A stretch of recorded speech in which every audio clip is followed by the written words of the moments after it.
김미수 목사입니다. 오늘도 주님이 주시는 풍성한 생명의 양식과 은혜와 회복과 평강이 충만하게 넘쳐나기를 주 예수 그리스도의 이름으로 축복합니다. 아멘. 오늘 말씀은 로마서 1장 1절 말씀입니다. 예수 그리스도의 종 바울은 사도로 부르심을 받아 하나님의 복음을 위하여 택정함을 입었으니 아멘. 사도 바울은 1절에서 자신을 4가지로 소개하면서 사도 바울의 정체성을 말하고 있습니다. 그러면 오늘 이 말씀을 통해 나의 정체성은 무엇인가 깊이 생각하고 깨달아지기를 기도드립니다. 첫째, 바울로 자신을 소개하고 있습니다. 바울의 히브리식 이름이 사울입니다. 이방 선교를 위해 편의성도 있고 있어서 히브리식 이름인 사울에서 바울로 바꾼 것입니다. 그러나 그것보다도 더 중요한 것은 사도 바울의 인식의 전환이 있었던 것입니다.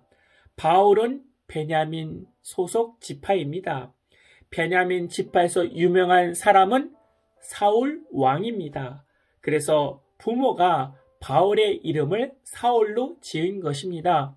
사울왕처럼 큰 자가 되라는 의미에서 사울이라고 이름 지은 것입니다.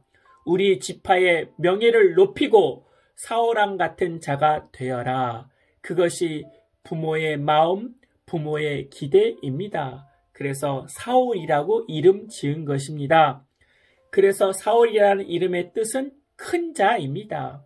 반면에 바울의 이름의 뜻은 내려놓다라는 동사에서 파생된 단어입니다. 예수님을 만나고 나서 바울은 가지려고 하는 자, 소유하려고 하는 자가 아니라 내려놓는 자로 살기로 작정했다는 것입니다. 껍질 같은 세상의 것들이 예수님께로 나가는 것을 방해합니다. 그것을 이제는 껍질로 보기로 시작했고, 그래서 그 껍질을 버리고 알고 긴 예수님을 붙잡은 것입니다. 그래서 사도 바울이 이제 자기 자신을 사울에서 바울로, 큰 자에서 작은 자로 이름을 바꾼 것입니다. 왕처럼 군림하고 자기 이름을 알리고 소유하려는 큰 자가 아니라 알고 긴 예수님을 붙잡고 작은 자로 살아가겠다고 작정한 것입니다.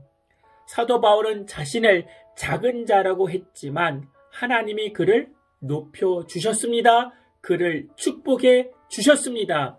나를 위해 많이 가지려는 것이 축복이 안 됩니다. 하나님을 위해 내려놓고 사는 것이 진정한 축복으로 사는 길입니다. 하나님을 위해 작은 자로 살아가는 것이 하나님으로부터 큰 자로 살아가는 것이 됩니다. 아멘. 하나님, 내 안에 큰 자로 살고 싶어하는 욕망들이 이제 십자가를 만나고 내려놓는 자로 살게 하여 주시옵소서. 껍질인 세상을 부러워하며 껍질을 따라 살아가는 자가 아니라 예수님을 따라 알곡을 따라 살아가는 자가 되게 하여 주시옵소서. 주 예수 그리스도의 이름으로 기도하옵나이다. 아멘. 이제는 우리 주 예수 그리스도의 은혜와 만극하신 하나님의 사랑과 성령님의 내주교통 충만케 하심이 이제부터 영원토록 함께할지어다. 아멘.